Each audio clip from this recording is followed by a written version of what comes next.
Welcome to This is a Revolution, your now daily Revpro podcast. I'm back for the second day of interviews. This one I'm really excited for. This one I've been looking forward to doing for such a long time. And the only reason I haven't got around to it is because, frankly, I've been lazy and I haven't asked you. But everyone will know, everyone who's come to a Revpro show will know this lady, Sarah Hatch. How are you, Sarah? Hello, I'm okay. Other than a little bit warm because it is quite. Those who are not in the UK, which are maybe some people who listen to this podcast not in the UK, it is 30 plus degrees in this country, and we don't deal with the heat very well because we live in buildings which are set to keep the heat in, not to let the heat out. So my portable air conditioning unit has been working overtime today while I've been working. So here we are. Bless you. But we'll see what we do. Let's just hope that Wembley is not as hot as this. Otherwise, I will be melting. Does Wembley have air conditioning? I don't know. Does it have air conditioning, or do we need to bring fans? If not, we're going to the copper box. I'll ring Andy now. I'm like, come on, Fine, we're going yeah. copper box. That had aircon, so Andy, copper box, like, yeah, it was lovely in there, temperature-wise, wasn't it? yeah. Oh, but no, thank you for joining me, mate. Like I said, this is one I've been wanting to do for a long time. I've first met you a long time ago now, 10 years ago actually, which is crazy, absolutely crazy. It's been a while. It has, and obviously that was kind of along the lines of when my first Revpro show. But the reason that I wanted to invite you today, as I said before we came on air, was we're at a stage now where Revpro is about to embark on its biggest show to date, right? The most ambitious show to date at Wembley Arena on the 29th of August. And if there's one person other than Andy Quilden I think of when I think of Revpro, it's you. You are that first person. You and Chris, but Chris isn't here right now, so let's no.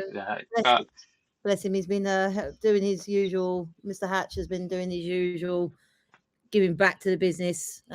He was agenting earlier on this afternoon for Andy Ward, our friends at Spinebuster Media, for their tapings. So this is Mr. Oddjob himself. He'll do everything. He's done everything in wrestling, including wrestling. So yeah. Who can forget Hatchamania? Who can forget Hatchamania? He had a fortune on those shirts that night. Really. I bet he did. I bet, but yeah, like the nicest guy in wrestling. I just say that, and I have some lovely people on here, and I'm gonna have some more lovely people on here. But the nicest man in wrestling. And it's funny, like obviously you do the same sort of thing, but like in terms of like people will see you with your camera, but like that's not just your only job. Like you're running around doing so much more than that, and I find it quite interesting when I'm sitting like, where I sit, and I see, and sometimes I'll just watch you.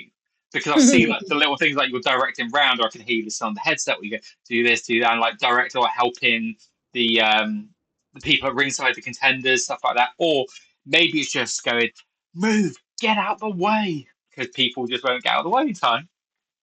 It's as many a time if I look at some of the venues we've done over the years and sit there and go, I see a wrestler hurtling towards a crowd of fans and they're just sitting there looking at them, and I'm like, lads, move. And those who know me know the volume level starts going up in my voice quite rapidly, and I'm bellowing from one side of the ring to the other going, keep move. Okay, I know there's that whole debate going on about should wrestlers be going into the crowd and stuff like that, but if you're told to move, please move.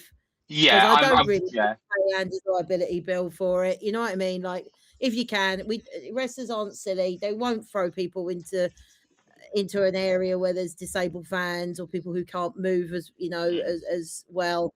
Please, if you can, please move quickly, and if you can't, please let somebody know. Just for my sake, because I panic and I worry, and I'm like, I'm going to pull a child at one of these times, go, move the child. Like, oh, imagine that was so funny. It will happen. It's going to happen one of these days. It will happen. Look, I know I'm one of those people that I would be like, oh, we're really going through the crowd again. But that's why I will try and pick a seat where I know, hey, they're very unlikely to come over here, because I just don't want to be that person that has to move, right? Like, but I also understand when they're coming, you get out of the way, because they're coming. So you get out of the way, or you're going to get hit and knocked down. tip for that Funny. from the photographer side of things, if you're trying to avoid being squished by a potential wrestler, don't sit on the hard cam side, because that's normally where they're going to do their dive, or they're similar. The simple fact of life, it looks good on camera. So That's a really good point. I'd never even considered that before. Never considered that before. And how many shows have I been to? Oh, yeah. So, Sarah, what I would like to do, if you don't mind, is kick off right sort of the early days and kind of talk to you about where did you start with Revpro, working with Andy and everything coming? Because I've spoken on here before, kind of my early days with Revpro, and I remember it was the first two shows. It was Southampton Guildhall, where Bret Hitman Hart was there, and it was Global Wars 2015. Those were my first two shows, but obviously Revpro's been a little bit more before that as well. So what was kind of your start, and what did that look like? My dealings with Mr. Quilden were actually pre-Revpro. Would it be with IPW? With IPW. Yeah. I met Andy for the first time in the summer of 2006. This is going to make us feel very old. And he was brought in to help book a tag team tournament, which took place at IPW. And that was my first dealings with Mr. Quilden. And that was, he was a referee at the time. So again, Andy's another great one with a great head for the business, in the sense of he's someone else who's done it all in the business. He refereed, he'd MC'd, he's now obviously booker man, commentator extraordinaire. Have I, the five, I can put fiver in the X's. Thank you very much, Mr. Golden. But no, that's how I met him. At first, it was a little bit, I'll be straight, a little bit of a conflict from me in that, because obviously Chris was also refereeing at the time. And it was like, okay, so now we're splitting the duties. Now we're splitting the jobs. What does that mean? What's that going to mean in that classic tradition that is BritWres of, are you going to lose your spot? All of that stuff. And at the time, Chris was driving up from Southampton to Orpington, where the shows were being held, which meant he could see me and also referee on the shows. So there was that conflict. Yeah. So I met Andy there. We got on. It was either 06 or I think it was 06, but I've known him for years. Yeah, Andy, 20 years. He's stuck with me for 20 years. You poor sod. Lucky man, Sarah. Lucky man. And before that, he was a referee for FWA.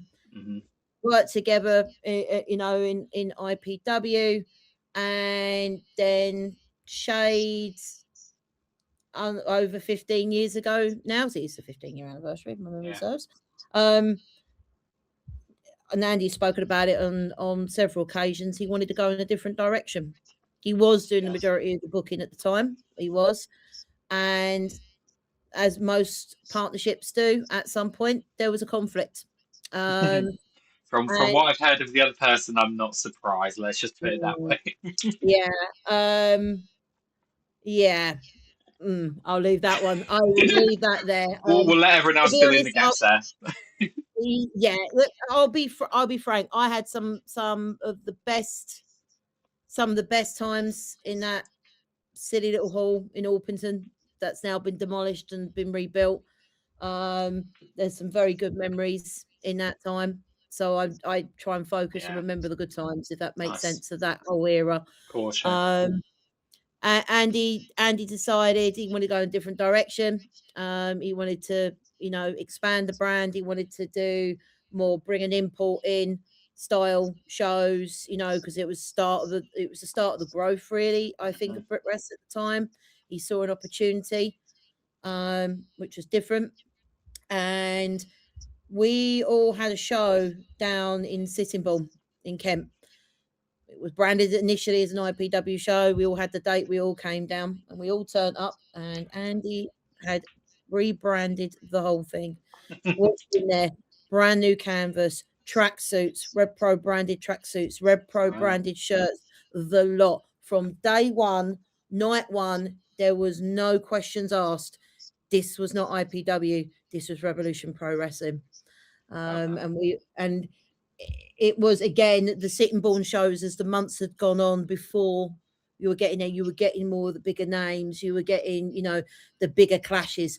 Andy owns, if my memory serves, I could be wrong on this, so no one come at me, all the Sittingbourne footage from those shows. He walked away with that. That was part of the split deal. He was running those shows in Sittingbourne. And there's been some great names that have come through those doors. There's even in Sittingbourne in Kent, let alone what has then subsequently happened with Revpro. But like, I remember seeing the Young Bucks there. I remember seeing who else I've seen there? Fergal Devitt as Balor as Fergal Devitt against Noam Dar. That got published in the Daily Star. A picture of that. Sorry, I'll pick my name up off the floor. What else? So many names. Yeah. I've got the whole era. I've got Charles' first title reign all through that era. I know he's in the bad books at the moment, rightly so. Naughty boy. Do not touch the commentating desk. You should know this by now. You had Project Ego winning the tag titles, Atkins, all of those names coming through, all of those names, chomping at the bit to get better. And look how many where so many of them are where they've gone to, what they're doing now. And you saw a gap in the market there. I then remember him turning around and saying, I had a very similar reaction when he turned around and said that he was running Wembley to when he turned around and said, we're doing York Hall. And I just turned around and said to him, I went, well bloody done. Yeah. And when he announced Wembley January this year, I literally stopped what I was doing, walked up to the commentary desk mid-show and said, well bloody done. Because he's always had this ambition to grow and to achieve. We complain about him. We all, in the sense of, is Andy being Andy? We all have an Andy Corden impression, and he knows we all have an Andy Corden impression. I love that. But we love him. He's our Corden. We wouldn't change him for the world. I wouldn't change it for the world. He's a pain. As I say to people, he's a pain in the arse, but he's my pain in the arse. I don't care. I'm going to get sacked after Wembley for saying that, but I don't care. Yeah. I've had my fun. It's funny because, like, everyone obviously, like, you guys know Andy from working with him. Everyone knows him from kind of the other side of things, where probably over the years people have become more and more familiar with who Andy is. But like, I remember, and I told him this story, but my first ever show, Southampton. So I'm a planner, right? So I'm not one of those people who can just fly by the seat of my pants and I've got to have my ticket, I've got to have everything ready. And I booked my ticket for Southampton, and for whatever reason, the email didn't come through with the ticket on. I got the email and I was panicking, and I was like emailing back and forth. And this guy, Andy, was replying back to me. And he was like, I'll make sure your ticket's there, all of this. And when I got there, he comes out. He makes sure I got my ticket. He makes sure I get through. I have no idea who this guy was.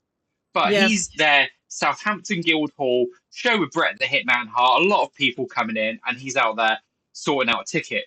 And I think that shows a lot of his character, just about how much he cares about delivering a great experience to people around him. So I'm not surprised that after all these years that he's grown out of Sittingbourne to where we are today.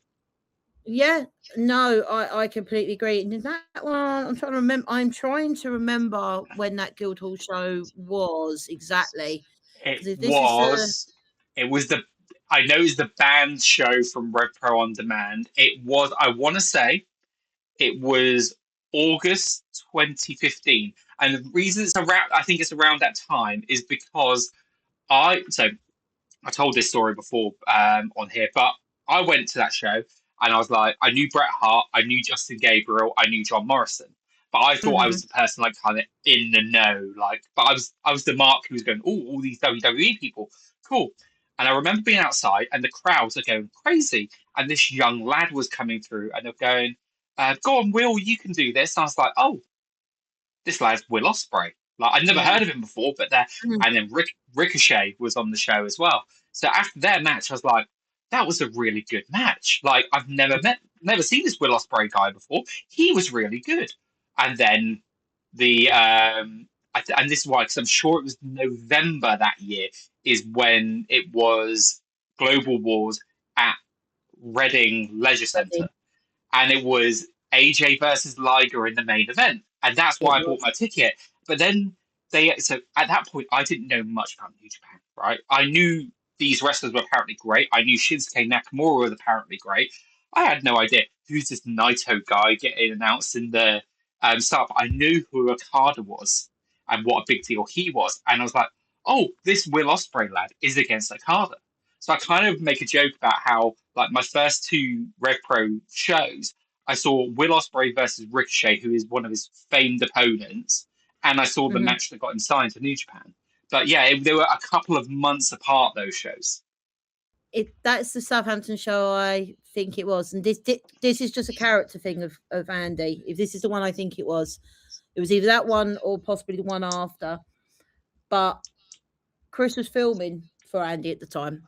So again, this shows Chris Hatch, the odd job man. He was filming for Revpro at the time because of the refs in the country at the time, and Andy was emceeing himself. And he turned around and said to Chris, he went, "I'm running Southampton Guildhall." And he looked, and like Chris's eyes lit up because that's where he grew up and watched wrestling. You know, the Robbie Brooks idea of this time. That's where he watched his wrestling. And he turned around and said to him in his usual Andy fashion, "Oh, I suppose you'd want to ref that, wouldn't you?" And like in a jokey way, but Yeah. he meant it. He went, "No, it's your hometown. You can referee for me on it."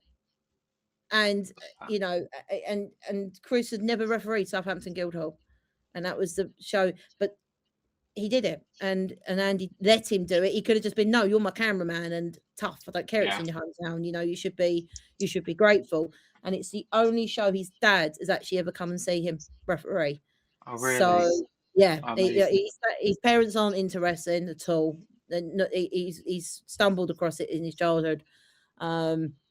And it's the only show his dad came and saw, as ever came and see him, you know, referee. He said, "I Amazing. get why you like it. It's not for me, but you know, it was nice to see you at the Guildhall." So, Yeah. you know, that's just classic. That's just classic quote, and this is the stuff that doesn't get out there about Andy. Yeah. He's a good guy, and however long this podcast is, yes, okay, I apologise, people. I probably will be waxing lyrical about Andy Quilden. Hey, I'm all for it because look, again, I'm only looking at it from the punter side of things, Mhm. and look, everyone in BritWres at some point who is wrestler, owner, but they're going to take some flack for some Mhm. reason, whether it's a perceived slight, whether it's an actual slight. And I think Andy's probably one of those people at times he can be quite direct in what he says as Oh well yeah. out there, right? And he knows that he'll take some flack for it. But I think for me anyway, it always seems like his heart's in the right place. And it seems like he takes care of his people. And whenever I'm not saying that I speak to a lot of wrestlers that on this level, but the wrestlers that I have spoken to on a more kind of direct level have always said to me, while there are some companies they work for, they can't always say they've had the best of times. Mhm. Rev Pro is that one. You know where you stand. Is the best way Yeah, I can describe it. You know where you stand at Revpro. That's in my honest opinion. I know where I stand with Andy. I know what he yeah. wants. I know what he doesn't want. I know sometimes what he asks for I can't possibly do just because of time. And those who've seen me at ringside know see me doing laps around the venue at times because I'm trying to Yeah.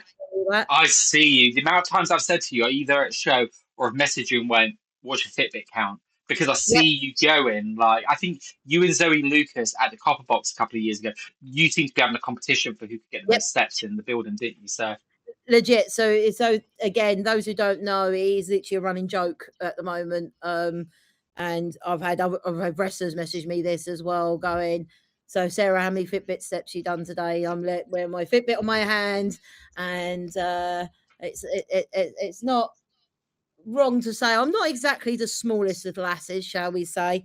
And it's been known on a show day that I have been bolting around doing 10,000 plus steps at just a show. yeah. Yes, without the to the venue, from the venue. Show days are a 10,000 step day. I Always a see it 10,000. firsthand. Like I just see 1 minute, I'll just see you running. I'm like, shit, there's Sarah. Like, what's she going to capture? And sometimes it might be Mhm, something like getting ready for something or something big's happening, and you kind of mhm. like someone else has caught your eye, and it's like, oh, okay, what's going on over here? And like, Yeah. yeah, I find it fascinating, like just watching people round ringside, kind of what you guys do, because especially when I'm there live, because you do pick up on things differently live to what you do when you work on TV or watch Yes. on TV. So yeah, it's interesting. But yeah, so I was while you were mentioning some of those shows there, I just loaded up what according to Cage Match is the first Sittingbourne show. Mm-hmm. And according to that, like I said, Prince Devitt, Noam Dar, Zack Sabre Jr. and Johnny Gargano. Like That was a match. I kid you not. Watch that on demand if you haven't watched it. That was prime Gargano and prime yeah, Zack Sabre Jr. It really was. I'll have to watch that one because again, a lot of these early shows I've never seen. So Mm. I've kind of gone from the eras that I've been watching. Um, but yeah, like these are names that people just know now. Like Yeah. they're not even like one of those men are in one of the featured matches at Wembley. Like that's incredible. Like It's insane. It really is. mm, And it's the fact that we're all sitting here and going, we're running Wembley. Now, let's be honest. Yes, Progress did it first. That's cool. When as this is not, and this isn't a slant on Progress at all. I was really pleased when they did it. I had a Facebook memory thing come up and saying, like, congratulations for them to do it. Everyone enjoy it. mhm. Have an amazing time. And this is great for BritWres. But I did not think I'd see the day in current climate where you would have a British independent show running at Wembley Arena. I really didn't. I Agreed. didn't think we were there yet. I honestly didn't think we're there with all like everyone's saying about the cost of living and all of that as Mhm. well. I didn't think we do it, but I'm pleased. Yeah, I love the venue. I've got good memories at that venue from the TNA tour days. yeah, Um, and that was the last time I walked through those doors that venue, and I've never done ringside at Wembley Arena. really interesting. So from me, this is another. One to tick off the Mhm. bucket list of things. Yeah, I mean, God, I think I've only ever seen wrestling in that build. So I've been in there a few times for gigs. I saw the Progress show. I was there for that one. I Yep. wasn't the big. That was actually my first Progress show. Mm. Going there for Wembley, and it was great. And like you said, it's great that they did it. And then the climate that we're in now, because that was 2018. That was the tail end of, or kind of in that peak. Eek. Yeah, like it was peak, wasn't it, at that time? Mm. Like NXT was like really hitting high and all of that. Like it was a couple of years after we got to WrestleMania, all of Yep. that, and it just felt like that really peak era. And then things kind of dwindled down, especially after COVID, cost of living. Mhm. But yeah, I went to one of those TNA tour shows as well. Mutual friend Benson supplied me with Oh, some. He supplied me with some tickets. I haven't seen that lad in a good few years. wrestling But Benson here. The yeah. old Oh, wrestling shirt, the OG Elton oh, Wrestling. There were some yeah. good ones. Yeah. A very good lad, but he hooked me up with tickets to that, and I got to see Hulk Hogan wrestling and Sting as part of TNA and all of that sort of stuff. But yeah, I'm really looking forward to being at Wembley for this show because I think from my side, it kind of like you said, you've got that one, and then kind of the peak has gone down, Mhm. but a company being able to go in and do it again is a great sign because it felt like a real one-off. Like, okay, we've got this one opportunity to do it. We've done it, but it's never happened again with an independent company. So Yeah. now that we've got a company coming in, and one of the things that I really appreciate, and I think works really well for Revpro with it, is pricing structures. Right. So me Yeah. and Dave will talk about this. I paid about, I think it was about close to £200 for my seat, but I Mhm. am front row, right in Mhm. the middle. Right, perfect prime seat. He's somewhere up in the stands. I think he paid like 40 quid. And it's that being able to get people in the door, whatever experience you're looking for, I think goes a Mm. long way. It's accessible. It's accessible to everybody, and that's what I love. I don't know the official numbers, but when I saw Andy at Southampton last, he seemed like he's pretty happy with the numbers, where he's going. Yeah. Obviously, I'd love him to do more. So if you haven't bought your tickets, make sure you go to prowrestling.com and make sure you secure your seat for the show. Absolutely. Um, you know, I really hope for the product it gets out there. And okay, I know you interviewed our friends at FTR, recently. Um, mental hearing someone say that. In the same sentence, but at points. But look at the card. Look how much the majority of that card is UK independent talent. Yeah. Even the imports. We said about Zack Sabre Jr. We've said about Pac in his a match just announced with Luke Jacobs.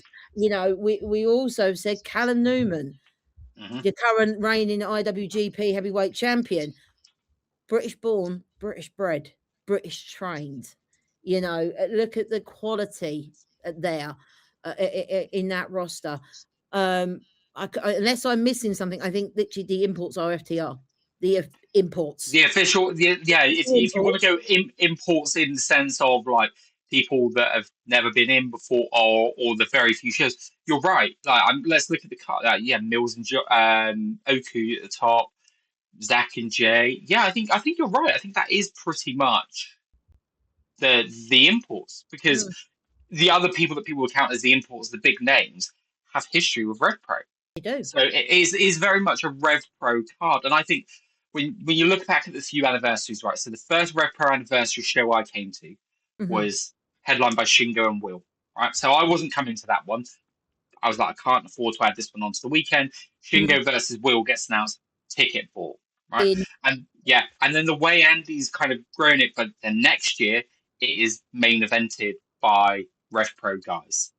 And then the following year, there's imports there, and the majority of those imports have a history with Revpro. When you think of Shibata, Carl Fletcher, the two that are jumping out to me straight away. And then you've got this show. When you look at it, you go, every single one of these are either Revpro or makes sense. Like with FTR and stuff like that. And this one for me feels the most BritWres card possible. And it's really funny because me and Dave speak about this sometimes, and we kind of take the opinion of what people are saying and look at things. And one of the things that people say is, well, it doesn't have that wow factor. And what they mean by that is everything looks amazing, but they're waiting for who is that big name, like who's going to get announced. But that is when your people like your packs get announced, and everyone goes, wow, this is amazing. We're getting this big wrestler. Go and watch all the stuff that he's done here before. My first Southampton show at the 1865, I was there because Pac came there. And that was AEW signed Pac. Went to the 1865, a show which I remember Chris Brooks and Emi Sakura were on it as well. Yeah. It's crazy. Like when you, again, with Revpro, you talk about this and you go, these are the wrestlers that are like here. In fact, by the time you get to an anniversary show, it'd be hard to find true imports that make sense that haven't been through Revpro stores. I agree. I really do agree with you. And I'll be straight. If you look at the current crop of the roster that's there now, the people that are there week in, week out, or month in, month out, if you're not careful, you're going to blink and miss them. Like, if I'm not, I'll be frank. Leon Cage is going to be signed. He's going to get signed somewhere. Joe Lando's going to get signed somewhere. You know, Michael Oku, we're waiting on when the plane ticket is turning up. You know, it's going to happen. You know, Connor Mills, he's going to be another one that's going to go somewhere. I really do feel and 100%, think even within 12, 18 months ago, we were talking about the likes of Callum being part of the general roster. Look where he is. Dan Maloney, where is he? He's in Japan. You know what I mean? Robbie's barely, he was a regular. He's now either in Japan or Mexico. I think Rob, he's the one that flies under the radar, I think, a bit, because everyone was talking about when's Oku going? And we've always said Robbie deserves that Japan run. And then you get to this year, whereas, like you said, Japan, Mexico. It's like, when are you coming back to us, Robbie? And I was having this conversation Sunday with some of the lads, and they were like, oh, when's Isaiah going to leave WWE? Like, I don't like what he's doing. It's like, hey, look, and I get it. I miss the lad as well. Like, one of my favourite memories was standing outside talking to him about favourite Man United goalkeepers, right? Like, nothing wrestling, but that's kind of, to me, that's what BritWres is about, right? It's about when they're paying for their parking and talk about that sort of stuff and all of that. But it's like, this is what you should want. You should want them to be gone. Yes, it would be lovely to have them back for a match, but you want them, you want to be the custodians for this point of their career and be like, then they're off to do their next thing. Or if they go, that isn't for me, and I'm back and I'm happy to do this, cool, then we keep them. But we should always be wanting that next step for them if that's what they want. I said something when I looked after the new iteration of the IPW school. Here you go. Also looking after training schools. Add that to my list. Before it became the Catch 22 school down with Mike Bird, down in Gravesend direction. A load of the trainees were asking me. Danny Black was even training there at that point in time. Saying to me, like, what do you want to do in wrestling? And I just turned around and I said to them, I said, look, there's not much more that I can really do in wrestling. You know, I've done this photography malarkey since 2002. You know, I've done it for years. But what would make me prouder and make me happier is to see some of you lot getting signed or going on to bigger and better things. Maybe it's the mum thing in me. Everyone calls me Mama Hatch. You know what I mean? I'm known as Mother Hatch in the backstage, which is why you see on my birthday random people calling me mum. You know, don't worry, I jokingly turn around. Yeah. I've got more children than Martina, and Martina's one of my children. So you know what I mean. Don't worry, I haven't been on my back for years. I've been, you know, I've inherited these people as children. I'm Mother Hatch, and I think that's going to be the clip from the beginning of the episode there, Sarah. You know, so. I have more children than Martina, and Martina's not my children. There you go. That is the clip. But that's the sort of thing, and that's what we all secretly want as fans of this industry, is to see them, to cheer for them, to support them, and send them on their way. And as horrible as it sounds, hope they don't come back. You know what I mean? Exactly. We even forget Will Ospreay, the Will Ospreay. How frequent was he? Former Revolution Pro Wrestling heavyweight champion. That banger of a match at Crystal Palace with Michael Oku, and that was the night he signed for AEW. That was the ceremony. Do you know what I mean? I took Will Ospreay for granted, even in Southampton, because he was coming through to Southampton fucking 1865 so regularly, and I was like, I'm not sure I like the look of this match. I'm not going to go this time. And I probably saw 5 or 6 Will Ospreay matches there. And, you know, the match that sold me on British independent wrestling, right? So when I first started going to British independent shows, it was the old 1PW days, okay? Yeah. And that took that idea of heavy talent import, right? It was your TNA talent. It was all of that. And the current crop of BritWres wrestlers that were being used weren't at the same level, not necessarily in ring, but in terms of being able to capture an audience. Like, they were maybe very good. I think people like James Ty, for instance, who very good technical wrestler, but maybe didn't capture the audience in the way a Samoa Joe did, or a Christopher Daniels, who were, again, they were at very different stages of development in their career as well by that point.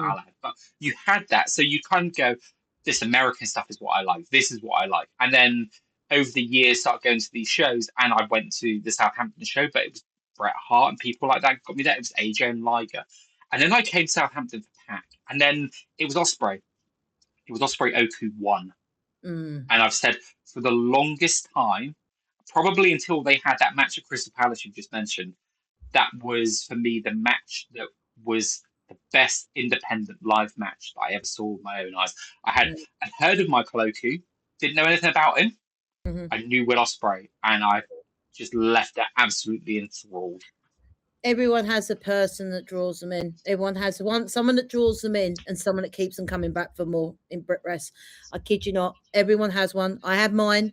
Mine was back at British Wrestling Revivals. This is historians. Go look at the archives. British Wrestling Revival in Crystal Palace.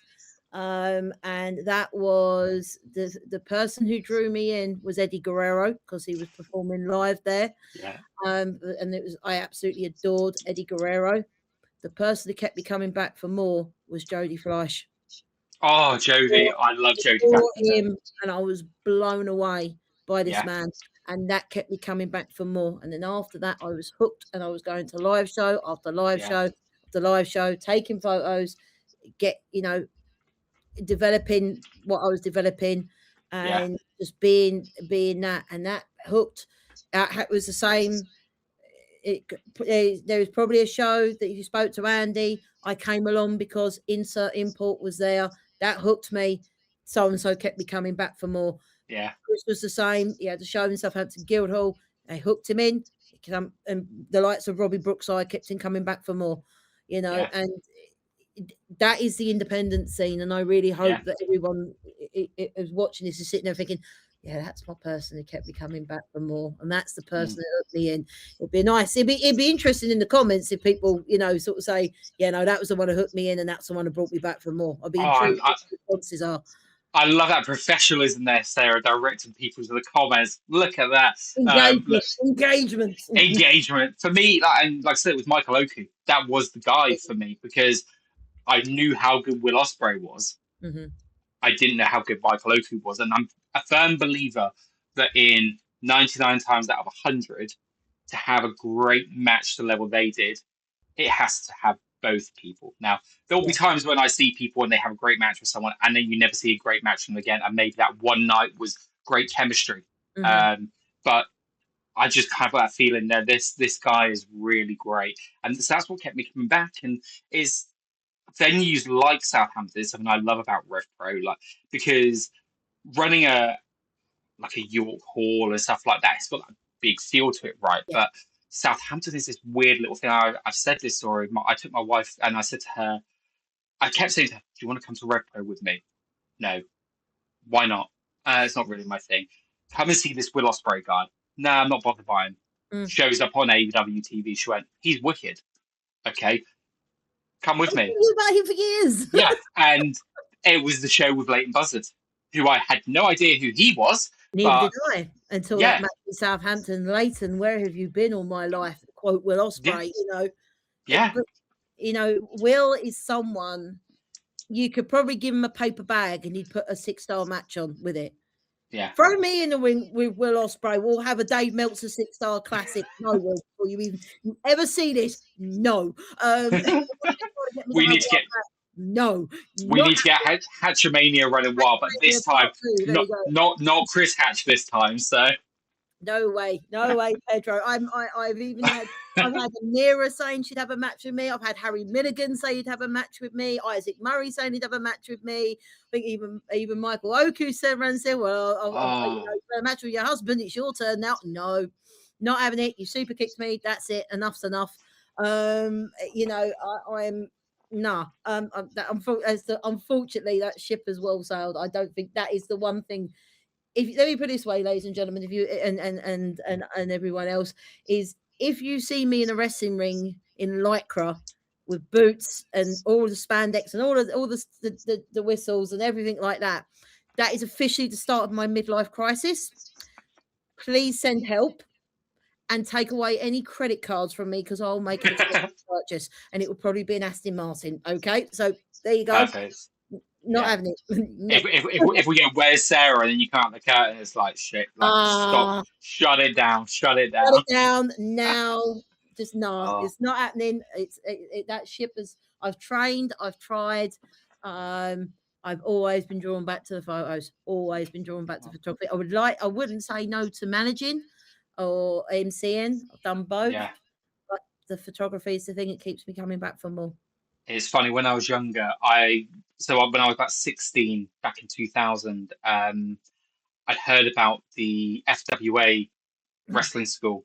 And I'd never been to FWA, but for me, where I am, Portsmouth, where you don't drive, feels like it's 10 hours away. It's an hour away down on the train, right? But it felt like so long away. And I was like, I really fancy going and learning what happens here. But I never went because I felt like I was too small. I was 16. I'm not the tallest of guys anyway, but I was always like, well, the only place is WWE and they're not going to take a guy my height. And I wish I knew, and that's one of the things I'm really jealous of kind of this generation, but I love that they have, is that, especially because you've got all these on-demand services, I think that plays a big part into it, that you can go on and watch these. But they now know so much about all these companies. They now know they have schools. They can now connect these wrestlers locally so much easier. And I think that's amazing. Like the amount that I see, they go, I'm training. You're like, you're a child, but I love it. Like it's a different world. As long as people are being looked after, I don't, do I think it's too young to train?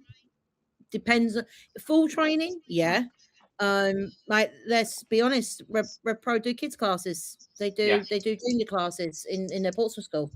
But as I've questioned before, I said, "Oh, what do you actually do in a kids class?" And it's not full bumps. It's not full. It's a few moves on the press mat. It's it's yeah, learning how to fall properly. It's you know, you're not going to get people at 9 years of age doing full blown bumps in the middle of that Revpro ring. yeah, It's not going to happen. Which I respect, but I also respect there's other schools out there that do that. And yeah, let's be honest, you wouldn't have the likes of Ricky Knight Jr. if they weren't doing that from a hmm, young age. And other second, third, fourth generation styles like that. Paige herself, Raya, yeah, she 13 years of age. I met her for the first time. She was a baby. She was training. Look where she is now. Look what the journey she's been on. Bless her. yeah, It's horses for courses. As long as it's done safe yeah, and the right safeguarding's in place and the right everything's in place, yeah. here we go. Yeah, I think as well, you're mentioning names now, and you go, look where they are now, look where they are now. I'm going to ask you a question, and this might put you on the spot a little bit, and Okay. I'm going to ask you, of all of the people that you have photographed at Yes. ringside, Oh, go on. who has been your favourite, or giving you one of your favourite memories, and why? Okay. I've got two. Go for it. It's still at the moment my favourite photo I've ever taken. Crystal Palace, Will Ospreay, Michael Oku, and this is in the years I've done photography. The picture with the sword at Mike's throat. I can see it in my head right now. Yeah. I've got that printed and it is on my wall in my office upstairs. It's one of the only pictures I've ever got printed. Mike got them done as prints. He gave me a signed copy of it and said, "Put it on your wall." I love that. That is my favorite photo to date. I don't think at the moment I've got some memorable photos. Like, don't get me wrong.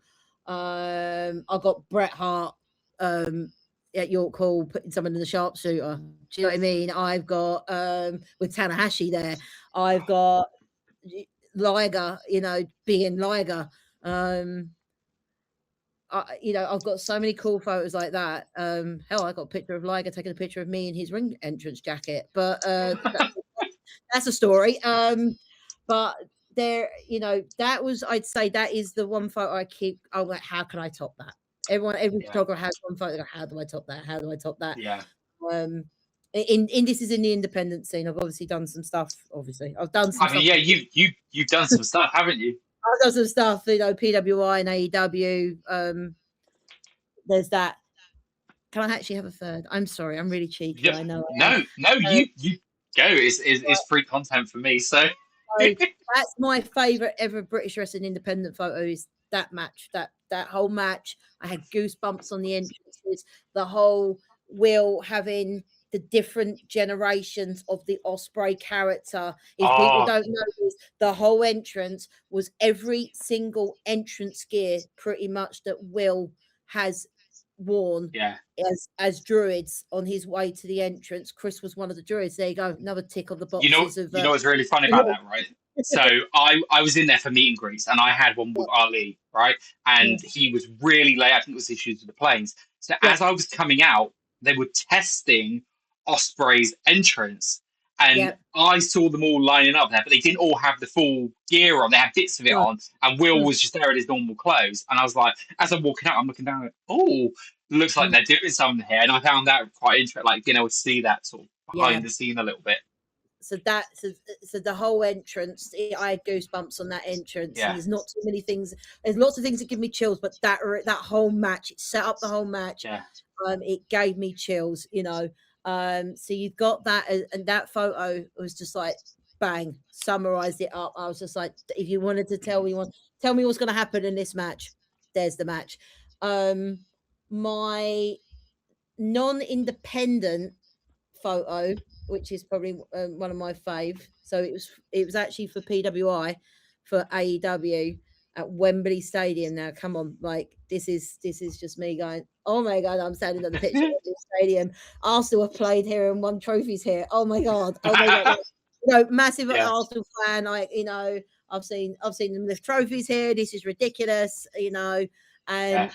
I'm standing on the centre, like at the halfway line at Wembley Stadium. I've got James Musselwhite standing next to me and a few of the other press because he's there on official duties.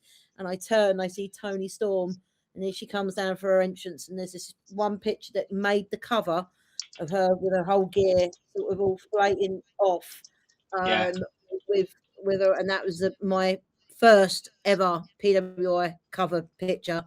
I don't think there are too many UK photographers who said they've got a PWI cover photo, and I don't like bragging because I'm quite a humble person. I don't like shouting from the rooftops of things I've done. But the final one, I'd say. Sorry, George, go on. I was just going to say, as I tell my team at work, you're not bragging. You're just giving an accurate representation of what you've achieved. See, I'm crap at doing that. That's the thing. My boss so am I. My boss tells me the same thing. Sarah, you need to tell everyone how good you are at your job. The results. There you go. What it's just my job. It's just what I do. It's just what I do. It's just me. It is my thing. Yeah, but you need to tell people how good you are at your thing. This is why I'm behind the camera. And the one which I've had.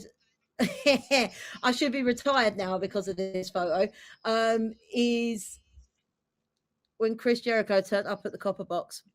Oh, mate, that moment. Yeah. I am a massive Jerichoholic. I have absolutely adored Chris Jericho from when he was on WCW, if not like watching WCW after Cartoon Network, like back in the late 90s. Lionheart Chris Jericho, the List of Jericho, the 1,001 Moves of Jericho, his debut in WWE, the countdown. There are ridiculous photos of me trying to do his hairstyle. All of that. I have the hair. Come on, that you can't deny it. I can't, so someone has to. Yeah, I had the whole little ponytail. I've done all of that gimmick, the stupid trousers. I've done the lot. Massive Jericho fan. I turned around and said to Chris, I said, you know what, Chris, and what's that? If I ever take a picture of Chris Jericho, I'm retiring. So I'm walking out of the Copper Box after seeing that, and he turned around and went, you take pictures of Chris Jericho now, haven't you? Yeah. Are you retiring? Nah. I was in the car park there as well. Go on, Sarah, you're a lifer like us. We're never going anywhere. And I'm just sitting there going, oh. No. I am a lifer. But that's the three. I can imagine. I get that. Like you said, when you've done something with someone like you've idolized, and you go, it's kind of like that. What is life sort of thing, isn't it? Like like you've achieved something like that, Wembley Stadium. I'm gonna ask you a question. It's up to you. I'll leave you whether you want to answer this or not, in case it reveals too much. But did you know Jericho was going to be there when you were, or were you given something might happen, be on your toes, ready for it? Something might happen, be on your toes, ready for it. It wasn't confirmed before. Nothing was confirmed before I went out the curtain. And that show, there was no interval. It was 13 matches, including the pre-show, right through. I had no break. I knew nothing. I had no phone on me. I had nothing. I got no biggie. I was just like, right, anticipation. This may or may not happen. I don't know. Let's just let's run with it. See what happens. So no, I wasn't fully clued in. I remember when that happened. I was like at the beginning of the show. I went, "What if Chris Jericho shows up tonight?" And then I was like, "Nah, it's not going to happen. It won't." Like it's that kind of like the dream inside of a. Well, it could happen because they're in town. And now, and what that was like 4 years ago. Now we're at a stage at Revpro where nothing like this would surprise me. And I'll tell you, there was one that we had in Southampton. It was during the Mercedes Moné title run, and I think that weekend, a couple of days before, she'd been in Denmark or something, and she just showed up somewhere. And we're sitting up on the stage because the group is all sit in the same spot every single time.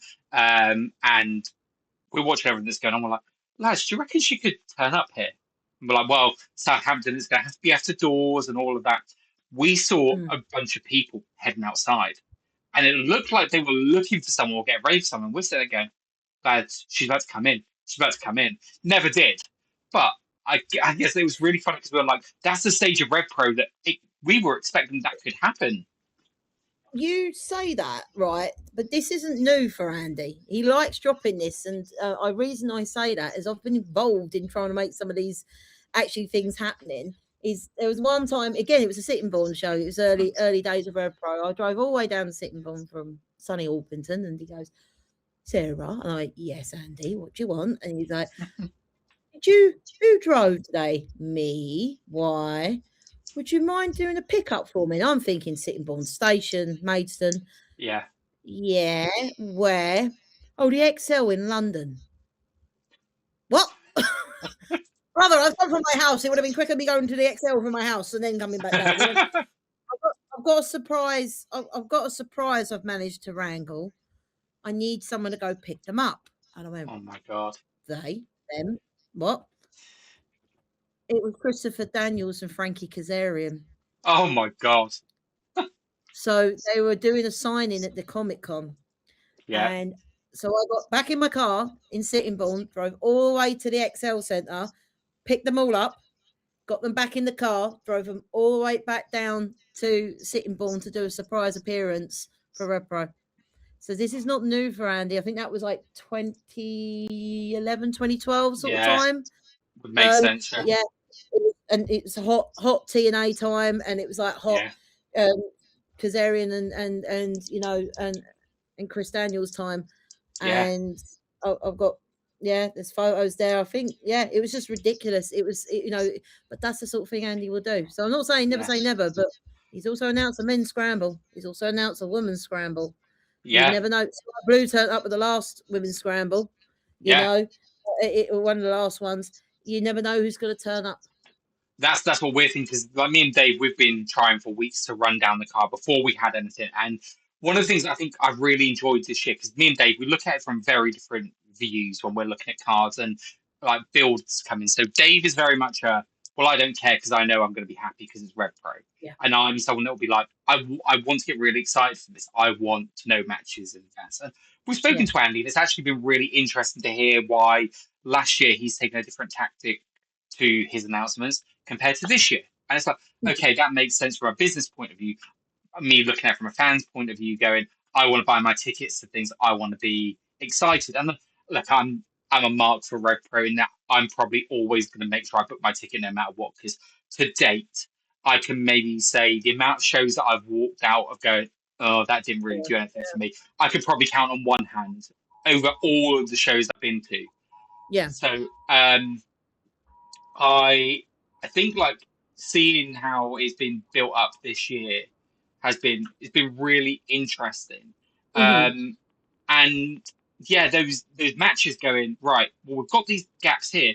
Who could appear in these? And then they announce things like the Scramble, the Gauntlet, Luke going open challenge, right? Mm-hmm. And we're all trying to put the pieces together, because I picked up on the wrap up, and I don't know how intentional it was, but Luke saying if anyone wants to come over, and I'm like, well, is someone based in America then, is it? And then you've got Rio saying, well, if any of those AEW girls want to come over, you go, oh, interesting, because when you look at the caliber of women in this country featured in Revpro, who could fill out, like when we're thinking of a scramble, we're probably thinking 6 to 7 people. Usually that's what Revpro does, around that sort of number. But you're going, even then, that means someone might not get an opportunity. And it's both like, oh, that shows you the strength of the scene, the strength of Revpro, but also exciting, because it means who could come in and join alongside that. Yeah. And as you said, there's lots of people in town. There's lots of people in town that weekend. You've got AEW running, you've got Eve running, you've got Mystery Wrestling running, you've got Riot Cab running, you've got Progress running. There's lots of people in town. There's lots of people who could get a lot of work. There are going to be some exclusives. Like I really don't think that Tony's going to say, hey, Kenny, do you fancy going down the road for Revpro the night before? I mean, we can dream, but it's not going to happen, is it? We have had Kenny Omega for a good period of time at Revpro with the Young Bucks. We've had the Elite at Revpro. That's happened. Yeah. Never say never in this business. Never say never. people that again who have been there and go, look at them, the Mount Rushmores of wrestling and New Japan and all of that sort of stuff is crazy. As we come to sort of tail ends here, I've got a couple more questions I'd like to ask if that's okay. Yeah, One, you touched on earlier a little bit, and it was about when you're saying you're kind of getting there and you're getting the goosebumps and everything. Now, obviously, in your role, you are there to capture things and get the best shots and really kind of make sure you capture the essence of what's happening, whether it's the move, the emotion, all of that sort of stuff. For you, as someone that like enjoys wrestling in the way that you do, are you able to still enjoy the matches you're covering, or is it a very different experience for you because of maybe what you might have been even clued in on or half clued in on before to make sure you capture, or how does that all work for you as a photographer? So I try to, as best I can, like if there is a moment that the boys want me to capture, then I sort of go, I really, really, really want to capture that and make sure they get it. That's their Instagram content. That's that's their content. And I'm like, so what do I need to know? What's going to get me killed? And what do I need to know? And my two questions that I ask people.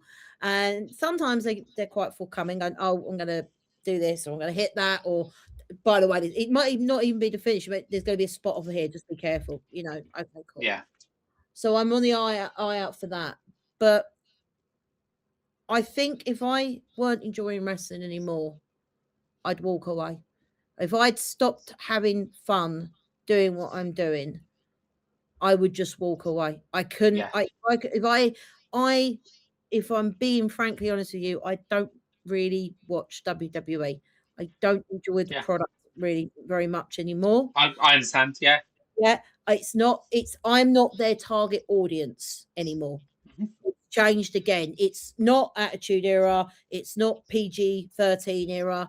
It's a mesh of this and the Netflix era, and I don't think I'm the target audience for that era, and I accept that if there's a pay-per-view on and it's on at a decent time, or there's a pre-show on, I'll watch it, but I'm not gonna.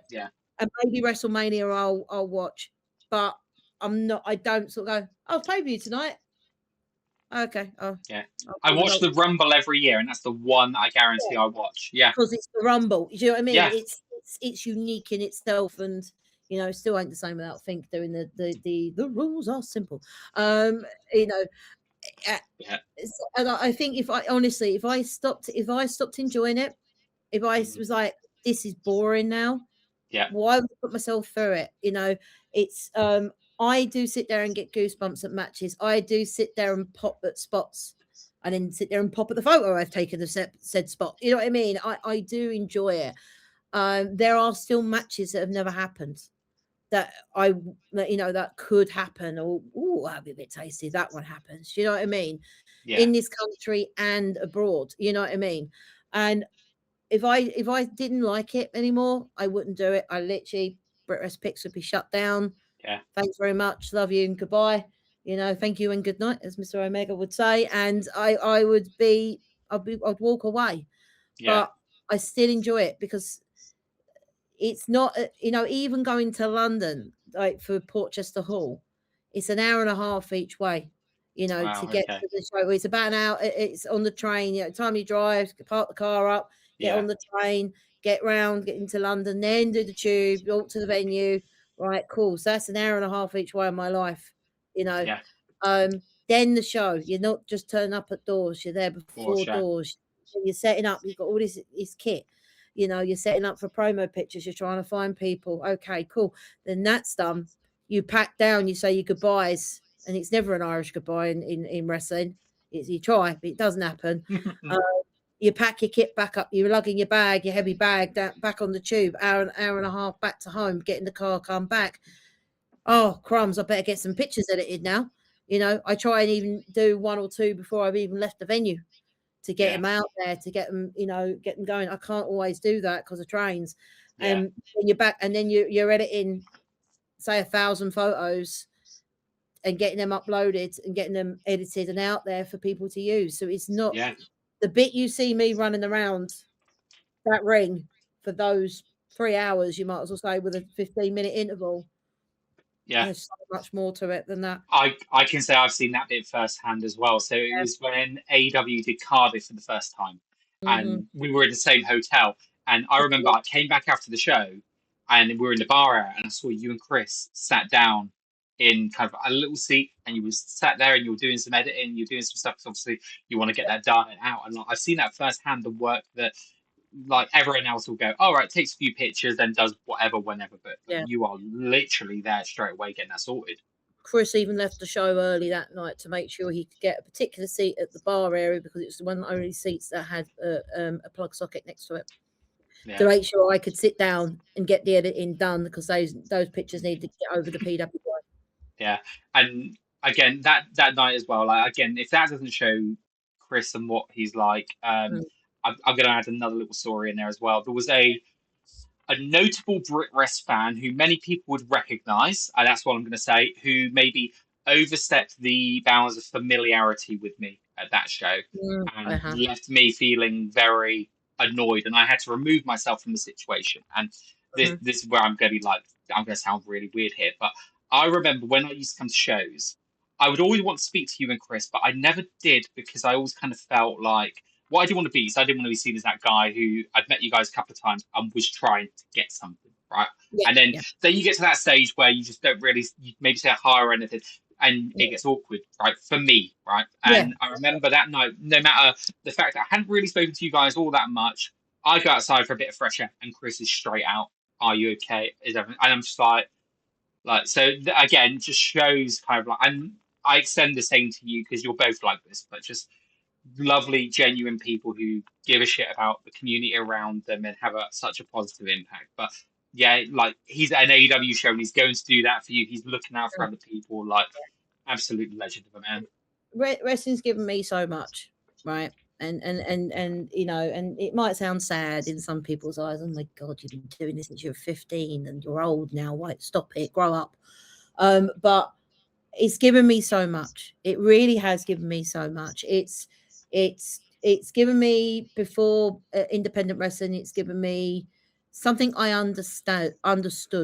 I wasn't into soaps. I wasn't into boxing, but this was EastEnders with fighting, and I loved it. Do you know what I mean? That's how I always explain wrestling to people. It's EastEnders with fighting. It's great. Yeah. They've got pyro. It's amazing. Do you know what I mean? It is a performance. Do you know what I mean? It's an athletic performance.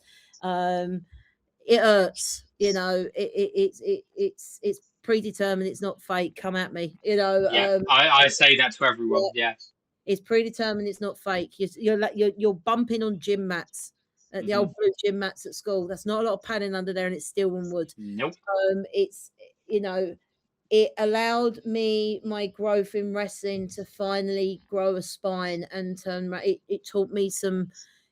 It taught me some things. It allowed me to grow a spine and turn around and say "fuck you" to the bullies that were bullying me all the way through my childhood to the age of 15 when I grew a backbone and threatened to body slam one of them.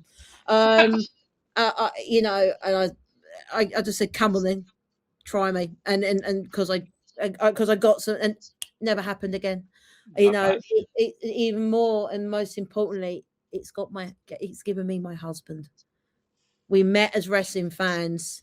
He introduced me to this weird and wonderful world of independent wrestling, and from 2002, we've been a thing, and that's you know, we're childhood sweethearts, and you know, he's given me this life. It's given me, you know, it's given me confidence. It's given me everything. You know, I do have a good network of friends from it, and I will say friends. You know, they're my children, but you know, good network of friends. Hell, although she's the wicked bitch of wrestling, I had one of the most amazing times on holiday inadvertently with Alexis Falcon and Holly Barlow, which was ridiculous. Going to Disney, that was insane, and we're trying to arrange another trip because it was just so much fun. You know what I mean? Memories for a lifetime, and you know, we've had so many road journeys with various different people over the years, sing songs, chewing the fat. You know. I'm never ever putting a GoPro in my car because, mate, I probably would get cancelled. You You know, there's some of the things that, you know, you'd always like. You're on a car journey, Yeah. as we call it, car fade. We keep it, everything that happens in the car stays in the Yeah. car. Yeah. You know, it's one of those things, and it's just, you know, I've learned an art form, and I'm going to call it an art form, which is so different to my general job, what I do, which is in IT and technical. Mm-hmm. It's such a yin to the yang Yeah. for me, and it really allows me to express myself in a different way. Yeah. And for someone who is a bit shy at points, you met me, you wouldn't, you know, lacking self-confidence, if you want to say, rather than shy. I get it. Yeah. You know, and you know, it allowed me to express myself and find my voice, find something else I'm good at, that people admire, and people want to go, how do I do this? This is really cool. I admire you. I've got into this because of you. And it still hits me. It still sets me aback a bit, and sort of goes, I'm just Sarah who takes a few photos, and like not had really much, if any, formal training, and just gone, push that looks a bit better doing it that way. You know, I haven't. Yeah. I've not been like some who've got degrees. I'm no James Musselwhite, who's, in my opinion, like the best out there. You know, I'm not those in the UK. I'm not the likes of Speedy and Lucha over in America for AEW. You know, I'm not Robin. I'm Sarah. I'm just me, and Mm-hmm. I do me, and what you see is me, and that is, you know, that's my expression of me. And Yeah. you know, I'm happy to help people. I'm happy to also educate people. That's different. Yeah.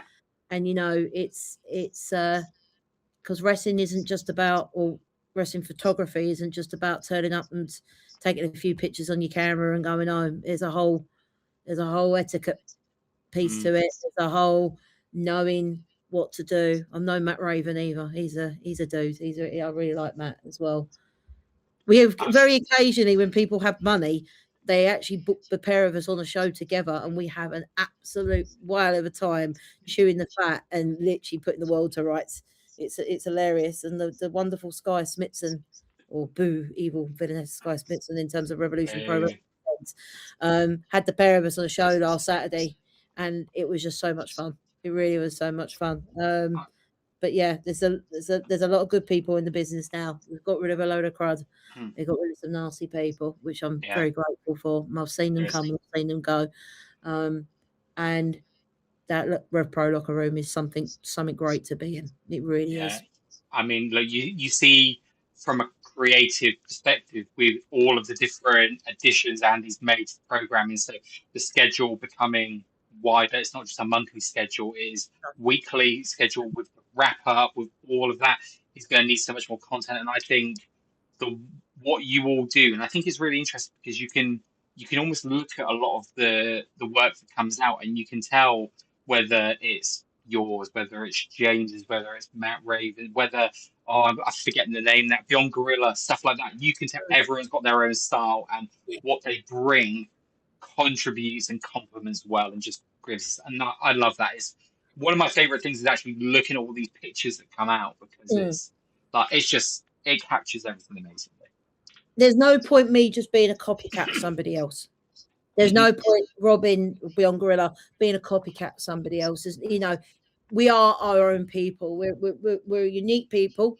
That do I look at sometimes when Musselwhite puts a picture out, James goes, I go, God's sake, James, how the hell do you do that? You know what I mean? And you think, I wish I could do that. And then I go, but I'm not James Musselwhite. I'm Sarah. You know what I mean? You just got to sort of step yourself back a bit and snap yourself back into reality.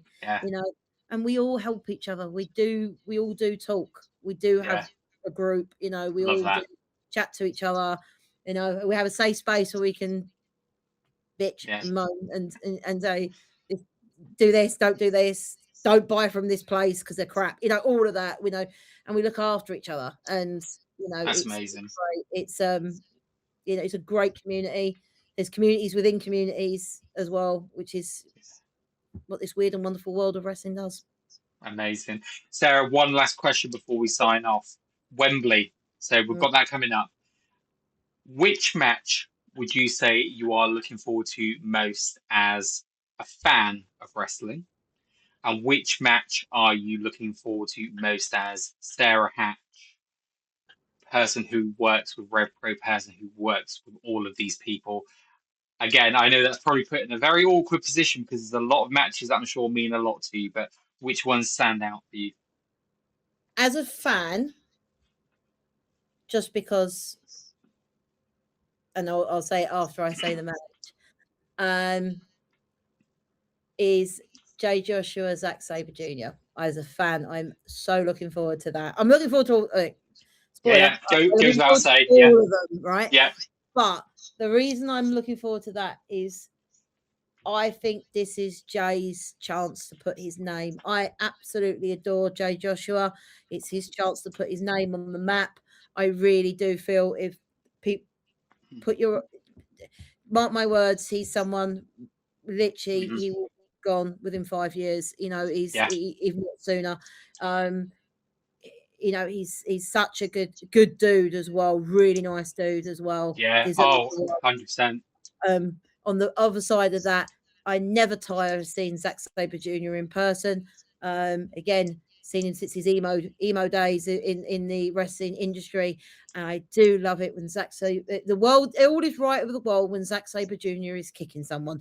To be frankly honest, I always sit there in the corner and titter and go, always right in the world. Zach's kicking someone. Sorry, Jay, love you, but it's gonna happen. You know it's happening, bro. You know it is what it is. It is happening. From a that locker room point of view, it's got to be the main event, which I think is going to be the main event, which is Connor, Mike. Yeah. Would I be surprised? Now, if this comes true, I'll be straight with you now. I do not know anything. I've asked the individuals in the match. They will tell me nothing. They want it complete. I don't know them very well, but that strikes me as the kind of people that they are. I know them as people. I had car journeys with them. I've had around my house, all of that stuff. I'm very much would put them in the friendship category, all of them. Has Michael Oku and Amira Blair turned around and said that they're signed for AEW? No, they have not.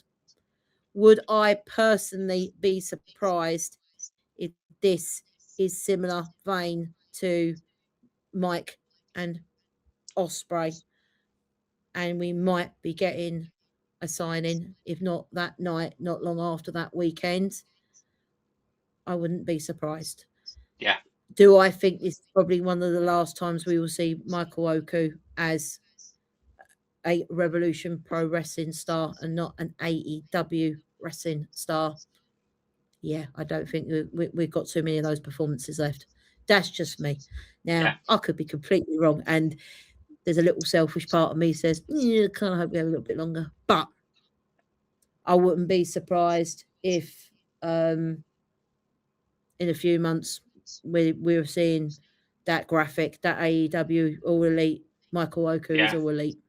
I've been convinced for probably. So you might remember it was maybe about a month, maybe not even that. Might have even been the week before anniversary. No, it was at the Copper Box actually. So it was the second Copper Box show, and they were in Southampton. And the looks they were giving around at the venue, I was like, they've signed. That's goodbye. Right, that's goodbye. And obviously still hit. And I tell you, at various times, I've had like low key conspiracy theories where I go, they're signed and we're just finishing up and still here. And I wouldn't be surprised at any point if they do go. And here's the thing, we're going to look at both sides.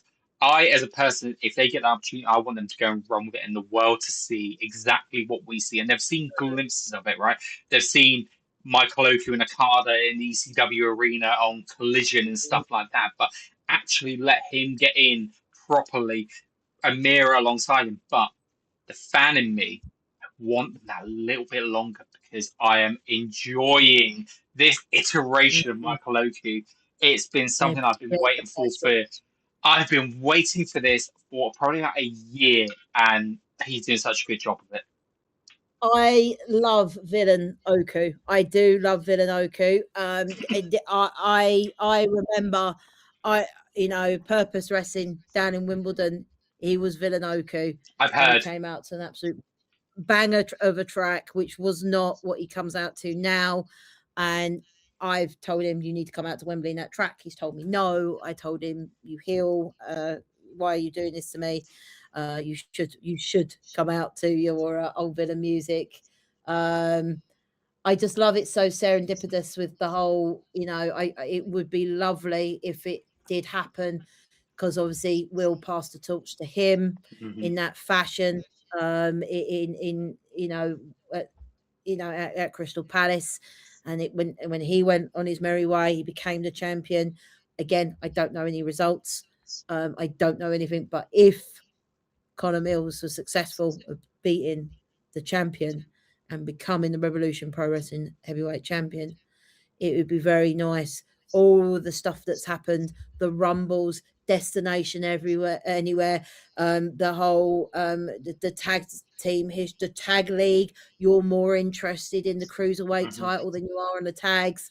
The whole bubbling, and then Millsy going out on his own, and now with these alliance, I'm going to call it an alliance with Jay Joshua, and the build of those two, but they all have their own singles ambition. I'm going to call it an alliance rather than a tag team, and the slow turning of Mike in terms of he really is in your head. As Andy himself would say, we're making cinema. Yeah. Cinema. It's really funny. One of my favourite conversations I ever had outside of Southampton. When I say favourite, one that I just laughed at. And someone was like, probably about 2 weeks before this all went down, I went, Michael Oku will never go heel because people love Amira too much and she wouldn't be able to make people boo her. And I was like, one, in this, doesn't have to at this stage because the way it's played out has been brilliant. But all I would say, never ever bet against Amira Blair doing anything, because Michael Oku and Will Ospreay got all of the plaudits, right? Rightly so, from all the big places. Michael Oku and Conor Mills are getting all the plaudits. But when you think back to that match, you think back to the 229, you think back to Portchester Hall, those face-to-faces, both times, who is the one that came out of it looking the big star? She is so underrated. She is amazing. She knows her limitations. She knows she can wrestle, but she knows her limitations. And this is not me just turning around and doing the Conor Mills line of you're just a valet. No, she can work. She's a good little worker, but she is a star when she's in that ring. She absolutely is a star. She can cry like that. She can cry on cue. You can tell the emotions there. You can tell the it's to the point where if you're watching and not involved, it's awkward. And it's sitting there going, your boyfriend, is causing you all this drama because he can't get his ex-friend out of his head. And you're being dragged along for the ride. Your friends are being dragged along, like Isaac, are being dragged along for the ride, and you're still standing by your man. What's wrong with you? What are you doing? Why? If this was take this out of wrestling, if you had a friend and who had a girlfriend and the friend wasn't being good, was having this much time and attention on somebody else, you'd be turning around and saying to the girlfriend, why are you staying with him? Why are you with him? Why are you this? Why that? Amira, just as a spoiler, you can sort him out. Don't worry. Like in my opinion, don't dump him. He's all right. He'll do. He's a good egg, really, underneath it all. But he needs to get this out of his system. But you wouldn't. The story is just great. Could it get more awkward?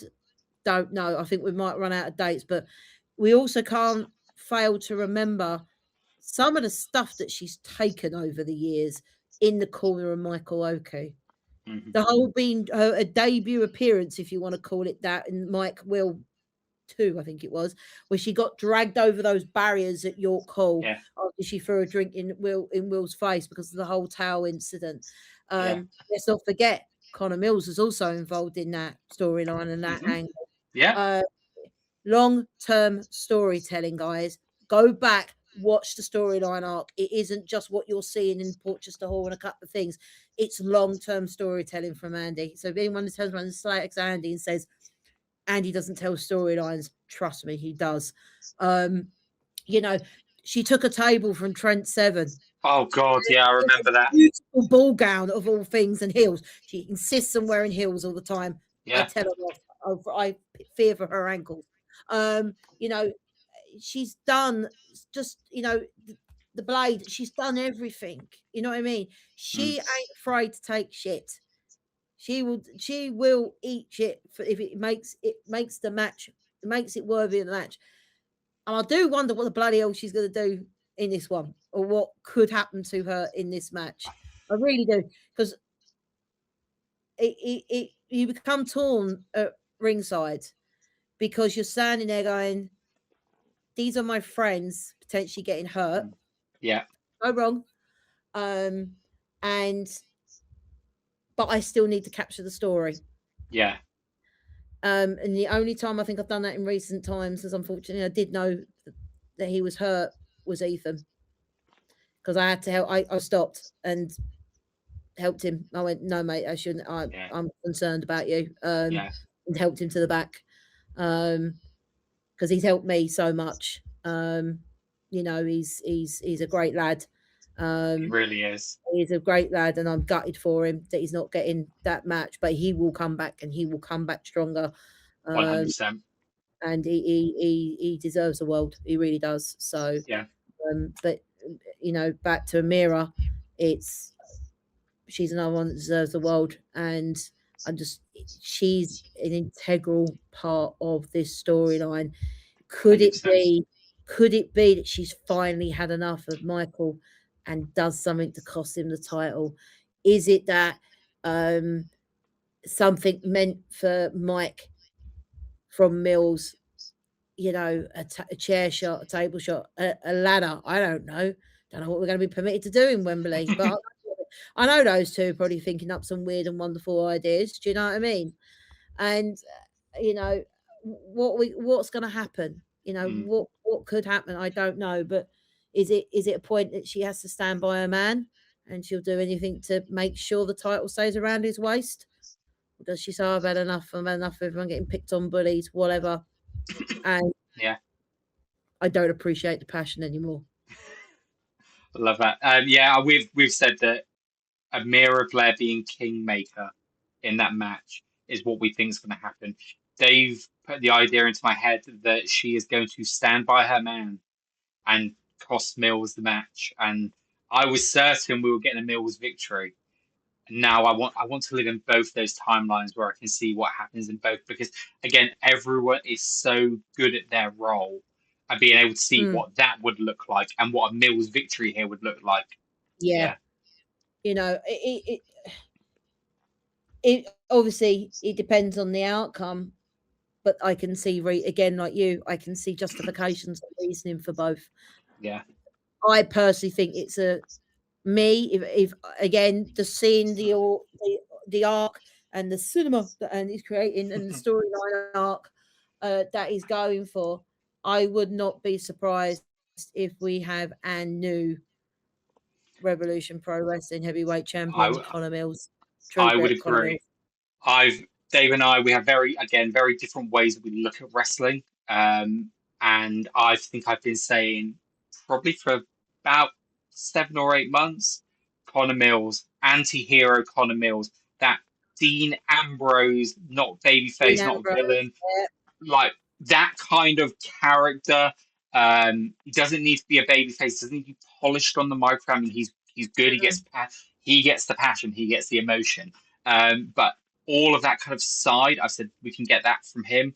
Dave's like, I don't see it. And then we get it, and he goes, I see it now. And I think everyone who there's a lot of people who saw it much earlier on, but I think there's a lot of people who maybe didn't see it, but they've seen it building up and they're going, no, I get it now, and it's clicking for them. I've been saying it as soon as he shaved his head.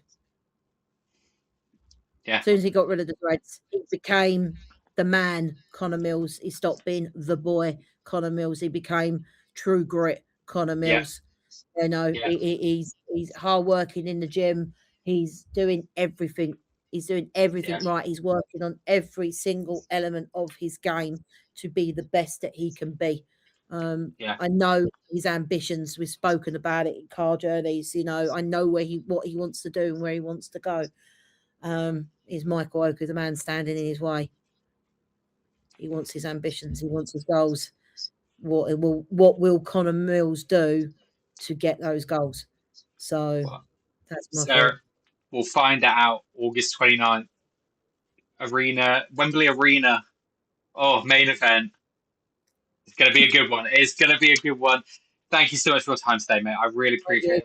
It was such an interesting journey. And I think this is going to be the podcast. So what I'm hoping is that Dax draws people in through the door. We've said this, so we'll message him back for Dax is the one to get them in the door, get them all settled, and then we come on to the main event for hopefully what I'm hoping is the people who maybe have got into Revpro recently or are looking at Revpro going, what actually is this company about? I think you can go online, you can read, you can look at Cage Match, but I think it's such an interesting insight looking from the position that you have within that company, quite literally ringside for everything, running around doing everything, the way you know everyone involved. I think you've just got such a unique insight. I'm hoping that whether it's someone who has been into Revpro for a while or brand new into it, has learned a lot and learned why even more this moment at Wembley is going to be so special for everyone involved. It definitely is going to be really special. But yeah, no, appreciate your time and thanks for having me on. You know, I don't really do many of these, so you know, I'm always happy to speak like the old timer in the corner and hey, we used to do it this way. No, it's fun. It's if you don't know your history, you're not going to appreciate what's going on today. You know, and there's so much I could talk about. There's so many stories more that could be told. But we could be here for a week. I'd rather not. You know, we've all got lives, so you know. That sounds like another episode down the line to me. Then, so I'll invite myself back again. So there you go. Perfect, lovely. Makes my job so much easier. But thank you, mate. I appreciate it as always. As Sarah mentioned earlier, revolutionprowrestling.com. Go and get your tickets for Wembley if you haven't already. Like we said, depending on what your budget is, what you're looking for, where you want to sit, there'll be a ticket in your price range. It is accessible. It is meant to get people through the doors. And if you're in town, come and see, in my opinion, the best independent pro wrestling company in Europe. Until next time, pro wrestling at its best. We're out of here.